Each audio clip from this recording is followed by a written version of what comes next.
Hi, it's Susan from Worldpeacefull, and I felt to produce a poem today.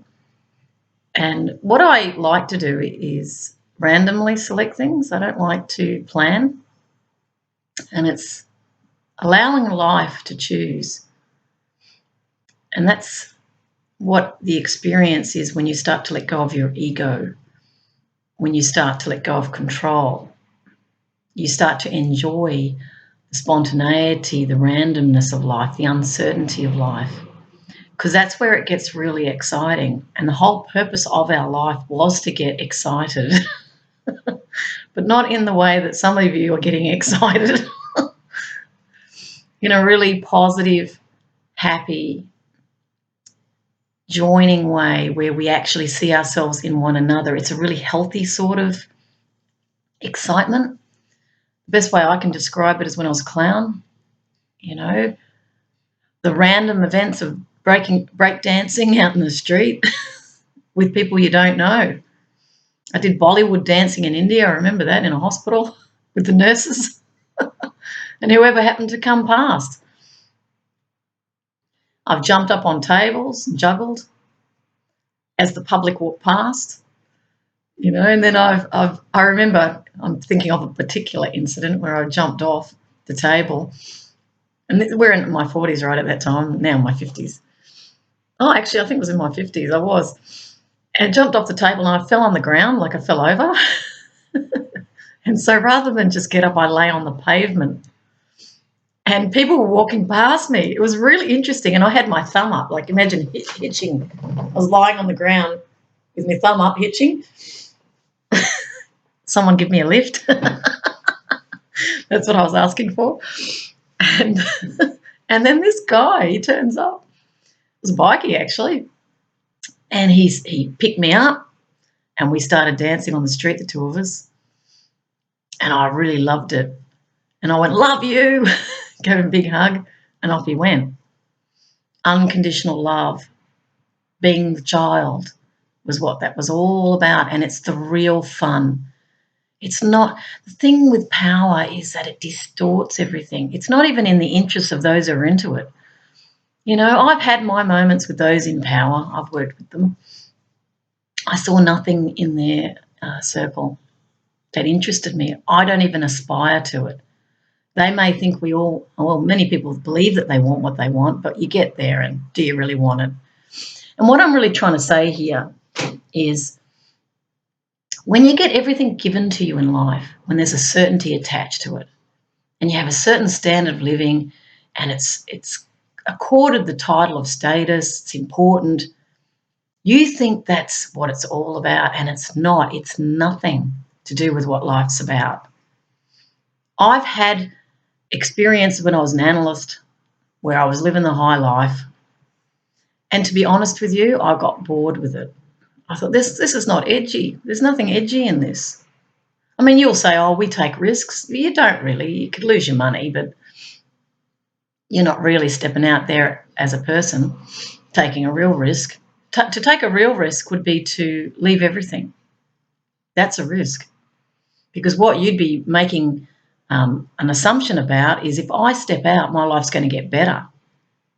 And I'm saying stepping out into nothing. Nothing. Where you think there's nothing there, no money, no assets, nothing. Now, I know many of you, if not all of you, would be terrified at that thought. You have a false sense of the security. You've got your security guards, you've got your money, you've got your houses, you've got your group. You feel like you are in control of it. And I'm speaking to the ones at the very top here at this point. They're the ones inspiring this message, actually. And you've kept the money, in the group. Don't want to let others in. And you could even, we could even make a sidestep to nation states who have also closed themselves off from other nationalities, monocultures, because they're trying to retain something that they think is important. They believe that wealth is important, or they believe that culture is important. It's not what life's about. When I was 28, I made a decision to not go for the money. I went for the experience. And I remember distinctly the decision I made as I left my market research job. We were working long hours too, and I calculated we were working for probably $10 an hour as market analysts. Yes, the salary was good, but the hours weren't. And I thought, no, I'm not here to just work on endless projects that go nowhere. Most people take the research and do nothing with it. So I made a decision to step out. And I actually went to Britain. I went to London. And it was actually because of Edward de Bono. He was the guy who invented lateral thinking. I wrote to him and I met with him in Brisbane. And I'd written a cheeky letter to him. I remember I had 2 fingers. I was making 2 points. It's being a bit naughty. But I was just really saying that, you know, he's got $400 per ticket to this event on creative thinking, and I'm a creative person myself. I said, why don't you have the scholarships for those who can't afford it? Not because we are inferior, because we don't make the money, but because of structural realities that I now know today that have created that lower income, I'll put it, and it's part of the game of wealth making. Anyway, that's a slide aside. I'm sort of at a point in my life now where I'm starting to see the big picture and I'm laughing a lot about it. I'm also horrified by it, but I'm also laughing a lot. So anyway, going back to Edward de Bono, he was the reason I went to Britain, because I got inspired by his creative thinking, and he came at life from different angles, like Poe. He had that as a sort of a code word, and that means to come in at a right angle. Now, as clowns, we do that all the time because we're living in spontaneity. We're not living in a script. This is not a theatrical production. We make it up as we go. We respond to the moment. We absolutely love uncertainty because that's the most creative space in which to live. And I think that's probably why I resonated with Edward. And Edward was really down to earth. I liked him as a person. He was not full of himself.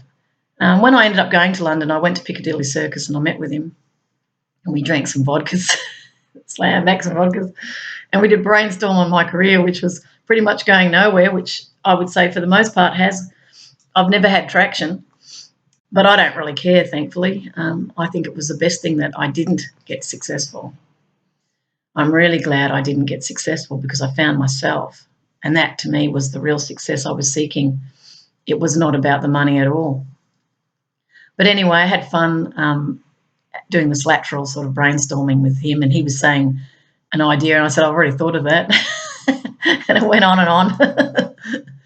And in the end, he realised he was late for an appointment because he was giving some talk somewhere. And so with that, he gave me a kiss on both cheeks, mwah, mwah, and off he went. And I did get a couple of contacts out of that, but it didn't go anywhere because I don't have the connections. I don't have the money, and I don't care about how I seem. Like, I'd rock up in an old car. I wouldn't care.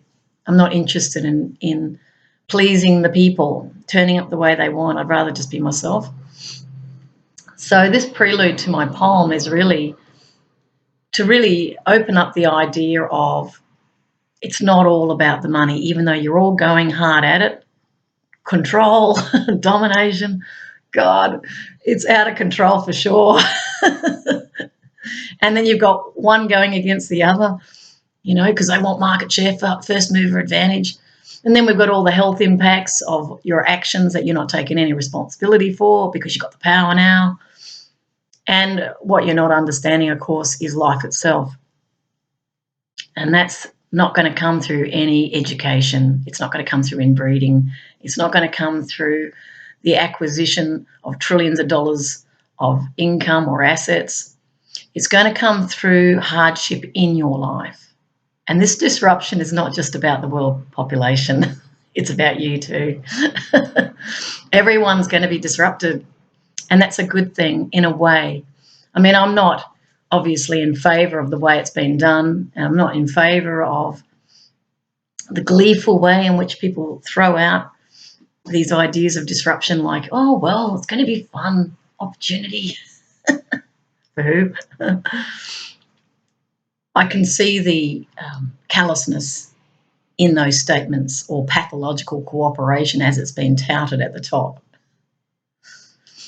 But the greatest way to help someone who has pathological mindset to feel again is a form of disruption in their own life, which will happen because they're part of the human condition.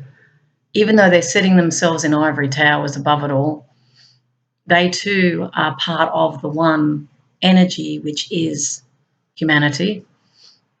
And then go and beyond. It's certainly the life force. And beyond that, the higher intelligence. Of course, some of them would see it as the great I. This is the pyramid icon that's been used. And I smile at that as well. Don't mind me. I see humour in everything. The all-seeing eye. And really the all-seeing eye, the real one, it sees nothing but beauty is what it sees. It's not seeing world domination. That's just an image that's been created by someone who is insecure and wants the control over everything to feel secure. Your security is not where your happiness will ever be. Trust me on this one. It's not. The greatest experiences of my life, it came from stepping out of security. And I realised it was an illusion when I did it. I realised that life was creative. And I know the whole apparatus, or the whole house of cards, falls apart when people realise that they don't need the security. But you know what? I think we're about to do a big leap. And in a sense, all the actors in all of this are facilitating that big leap. And that big leap is going to take us into a higher consciousness for sure. And we're already awakening, and it's already happening. So I'm going to read you a poem. This poem is actually about unconditional love, and it's sent to those at the very top I don't know if you feel that. I don't know. I just want to sit with that for a minute before I go into the poem.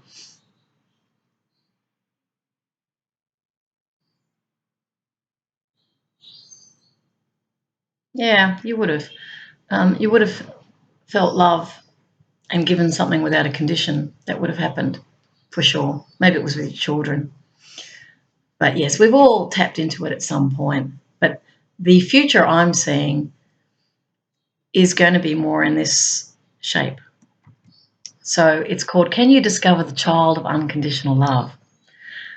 This also connects to the previous video that I published, which brought up the issue of the children. Why do you lie, my friend? Why do you bully, dear friend? Why do you protect your interests as an end to a means? Is this clean? Is this bona fide?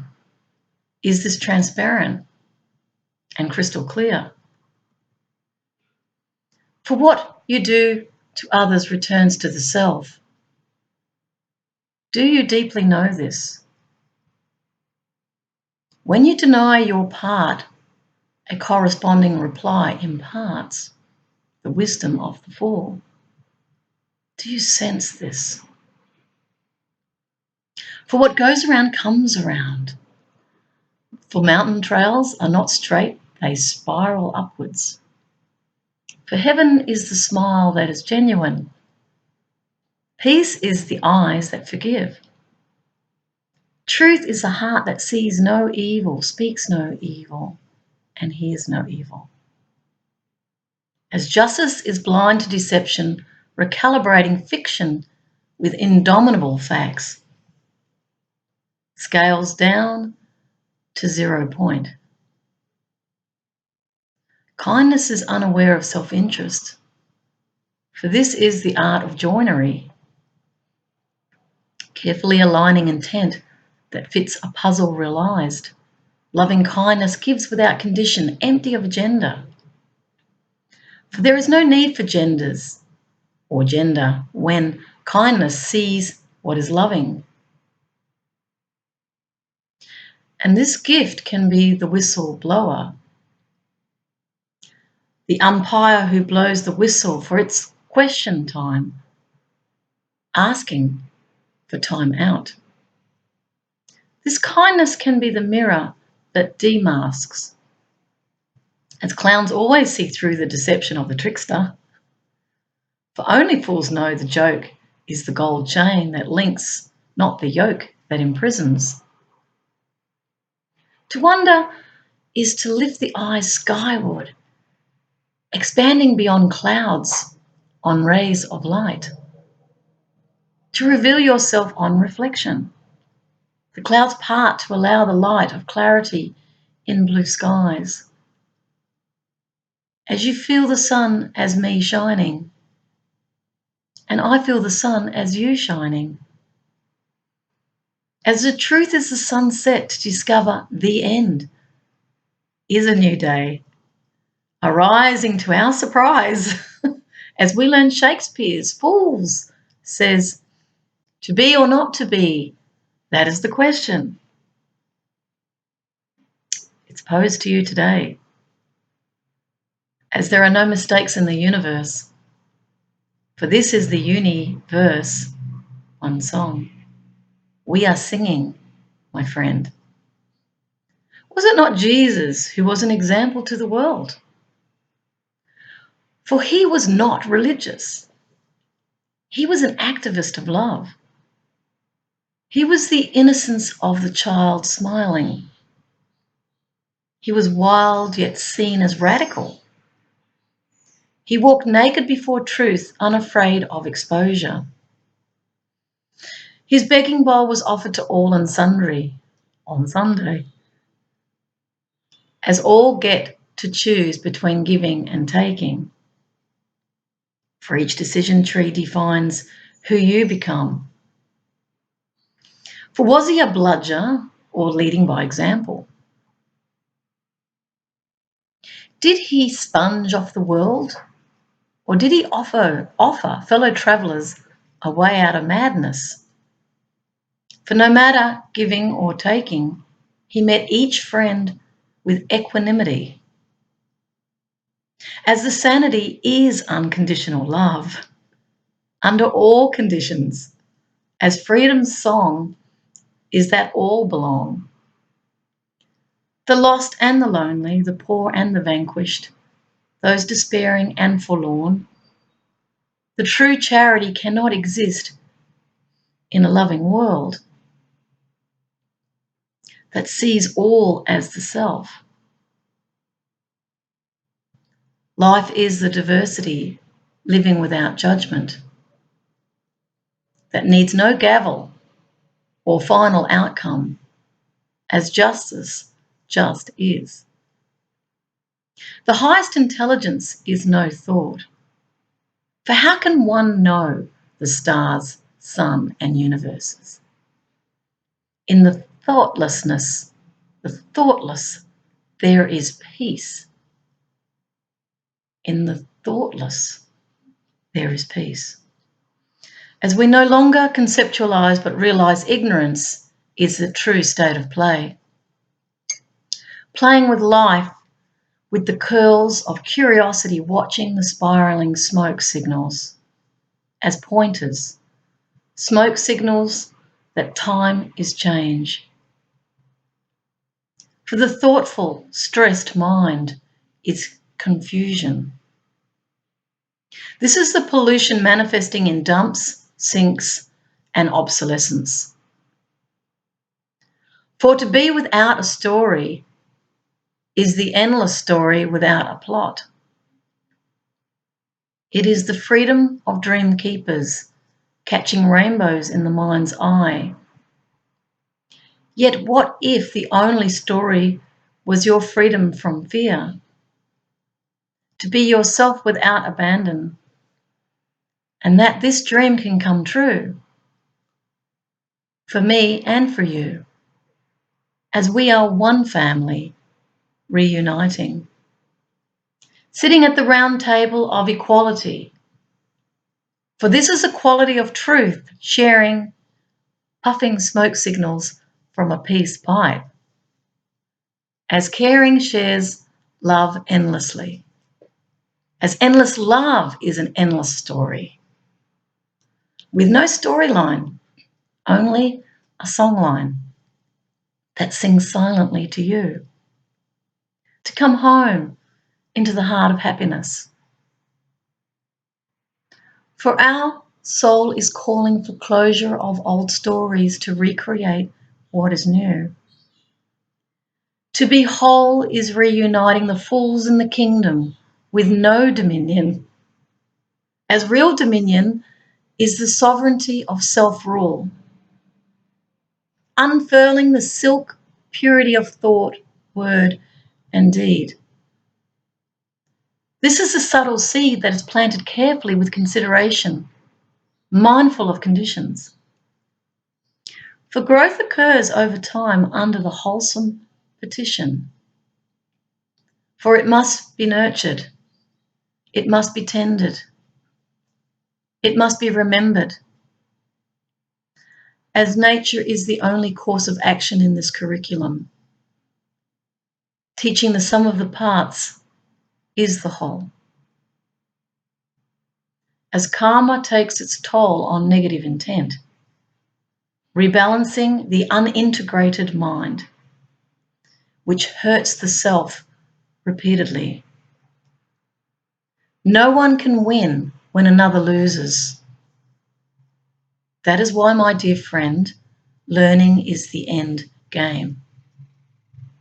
For in the end, we are all shown the outgrowth of all seeds, whether good or evil, in brackets, opposite to like to live. Were they good or evil?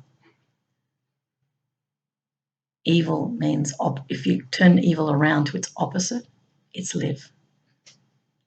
As false needs sprout in dark silos of ignorance. And this is not a crime of passion, it's a misadventure. For many missed the adventure in clever arguments to win at all costs, when it was never about winning the argument, but to find the creative idea is the play on words. As the gold nugget was always buried, as the fool's gold has no value, as transformation is not a digital highway lost in a matrix of illusion, but transmutation of negative into positive intent. An eternal violet flame alight at the shine of remembrance, dancing into the heart of your silent inquiry, turning inward to discover your cosmos, is to come home alone. For it is not the pot of gold at the end of fanciful rainbows. It is when the rainbow is seen that the gold is received. As we lift our head out from cyber realities, discover O,1 is not 001010. For the tree of life is a golden ratio of infinite possibility and symmetry. When you have the ability to see, to look, that your fear was never real, that life is the sacred seal, opening all petals at once beyond space and time. The thorns of pain, naked before truth, kindness in the eyes in boxes. Love is heaven sent. Jesus is in the smile. What did you learn from the pain? We are all fragile.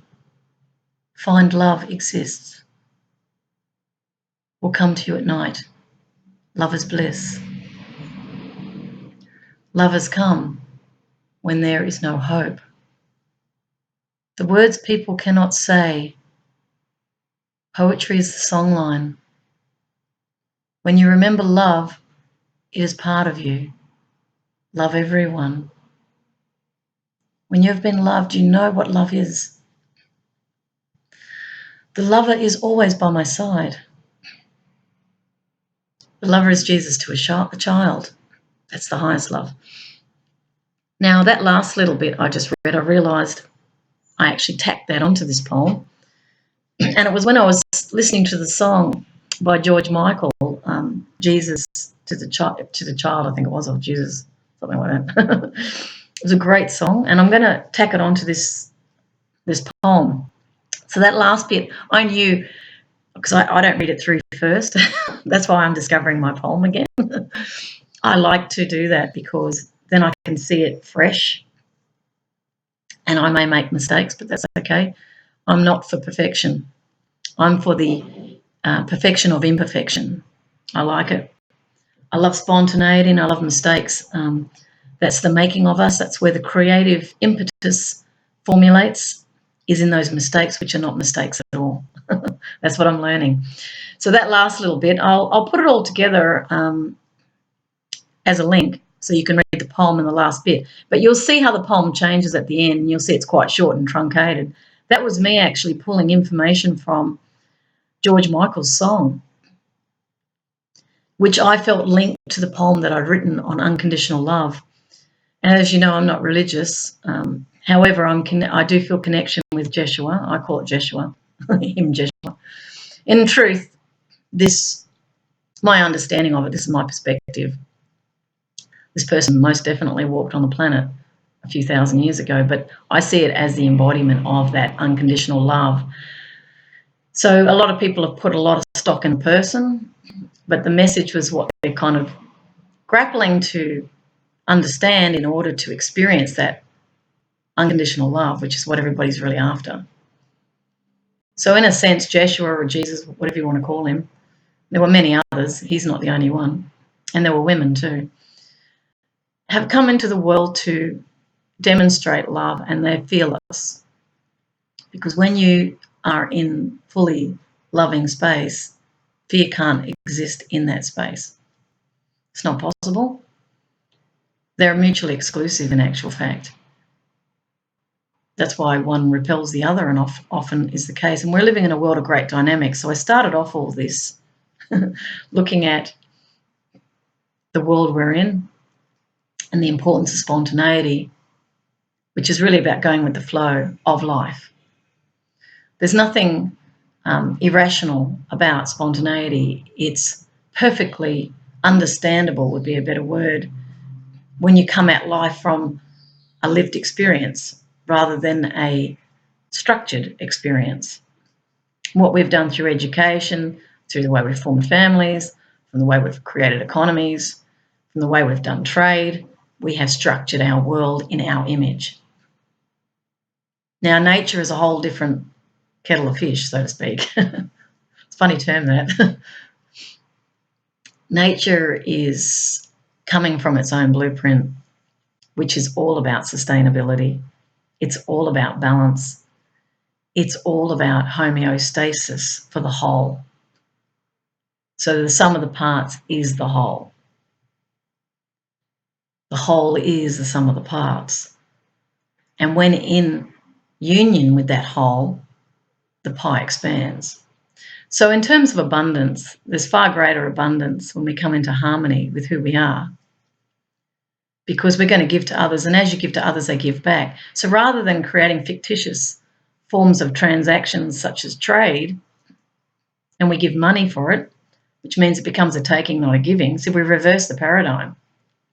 That's why the world's in deficit. That's why the ecological system is breaking down, is because we've all taught each other to keep taking, self-maximising, self-interest. It's all about me. It's look at how much gold I've got. I'm sitting on my stack here. I'm better than you. That's not true, and that's the distortion that creates the imbalance and the disruption.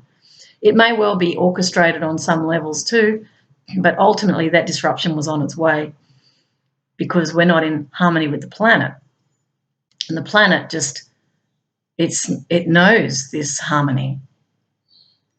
And I do believe there have been various groups that have sought to access this harmony, but have called it power. It's not power. It's not a power anything. It is a power and it's not a power. That's the, if you like, the dichotomy of it, or the paradox of it. When you have real power, you don't think you have power at all, is the truth of it. You feel completely without power, because you have no desire to force anything. You're simply resting with life and letting life carry you. And that's really the big challenge for all of us. And I do think this time we're moving towards is about this. It's about us confronting fear. It's about us remembering who we are. And I believe that's inevitable. I don't believe that can be truncated through various ways and means, committees, to maintain the status quo of what was. I'd say what was is gone now, even though we're still experiencing it. So we'll be moving into what will be, and it is going to be based on unconditional love. As I think we're moving into this sort of space of maturity now. What you do for another, you do to the self. What you give to another, you give to the self. It's in the giving that the great wealth, the fool's gold, arises. And that's really the message of all of this, is to practice unconditional love. To step out of your comfort zone, to not buy in protection, buy in security. But I would put to you a challenge. Go it alone. Step out of it for a couple of months. Go in disguise. This is the ones at the top, for the sheer fun of it. But go and live as others live. If you could live penniless, that would be really good. I think that would be a great experience for you. Just go and sit on the street, but don't let anyone know it's you. And have a look at how the world treats you. You'll be shocked. You'll be going, oh my God. It was all about the money. It was never about me. They were only being nice to me because of my money. And I didn't know that because I grew up with it. So I thought I was superior. I thought I was better than everyone. You change the way you look and you go and sit on the street and you'll be shocked at how you're treated. And you'll get to know who you are. It's a really great place to start if you really want the truth. And once you find it, you'll never look back because it's the real gold. Gold was always the metaphor. It's never been in the actual metal that there's been any value. There's no value in gold. The value is in you finding yourself. You've used gold in order to have an experience, but you could have the experience without the gold in any case. And once you start to step, it's a little bit like Buddha when he stepped out of his palace. He believed the world was in that image. You know, it was abundant. People did as he beckoned. He was royalty, you know, had everything he needed. And then when he left the palace, he went, oh my God, there's misery out here. People are actually having a hardship. He'd never known hardship. He was shocked. So he went and sat under the Bodhi tree, didn't he? Until he awakened. And it wasn't the person in the palace who was remembered by humanity. It was the courage of the man who stepped out of his comfort zone, who stepped out of his tower and decided to know the truth. He was very traumatized when he saw death and destruction all around him. And that is what created the desire for peace in him. So it was the very poverty, destruction, difficulties, hardships that were the portal, if you like, to him realizing who he really was. He stepped out of the illusion of the palace and into reality. And when he took that step to sit under the Bodhi tree and meditate, become still, he realized all the abundance, the real wealth was inside him. This is the fool's gold. It was inside him. He didn't need all those things. He was free. And I do believe people in their way, when they seek for the abundance of money and material things, are looking for freedom and they buy it, but they don't know it. because you cannot buy freedom. You can only realise it. And that's no amount of money is going to give you that realisation. So this is, in a sense, my gift to you, is to offer you that challenge. Take it or leave it. It's up to you. It's a bit scary. I've done it. Haven't sat under the Bodhi tree, but I've definitely stepped out of my comfort zone, without doubt. And you know what? The words happy destiny is unavoidable is what I realised. I saw the truth and the joke. I saw both. Anyway, I'll leave that with you, with love and peace. And may you find real freedom. That would be my wish for you. Bye.